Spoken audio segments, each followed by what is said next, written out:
In today's video, I'm going to teach you how to upload QuickBooks Desktop file to QuickBooks Online 2026. Even if your starting point is a bank statement, the process is straightforward.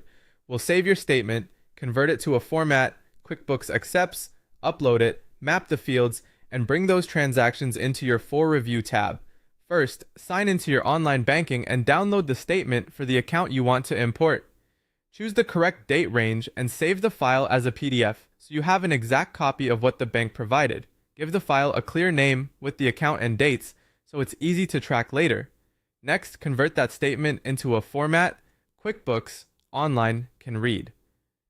QuickBooks accepts CSV, QBO, and OFX files. Many banks let you download a CSV directly. If you see that option, use it.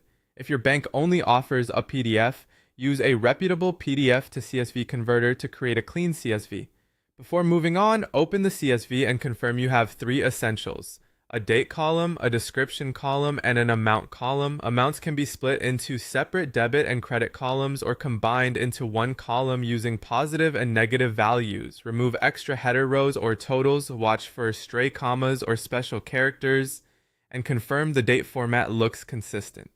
Now upload the file to QuickBooks Online. In QuickBooks, go to Transactions, sometimes labeled Banking, and choose Upload Transactions. Select the bank account that matches the statement you prepared, then click Browse and pick your converted CSV file.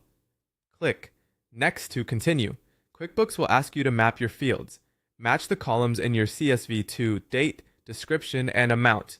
Take a moment here to double check that withdrawals and deposits are flowing in the right direction and that the date column lines up with your actual statement periods. When everything looks correct, click Next. Finally, review and import. QuickBooks will display a preview of what it's about to bring in. Scan for odd dates, duplicate lines, or unusually large amounts. If it all checks out, click Import. Your transactions will land in the For Review tab where you can categorize, add payees, and match to existing records. If something seems off, you can delete the import and try again with a corrected CSV. And that's it. You've prepared your statement, converted it, uploaded it,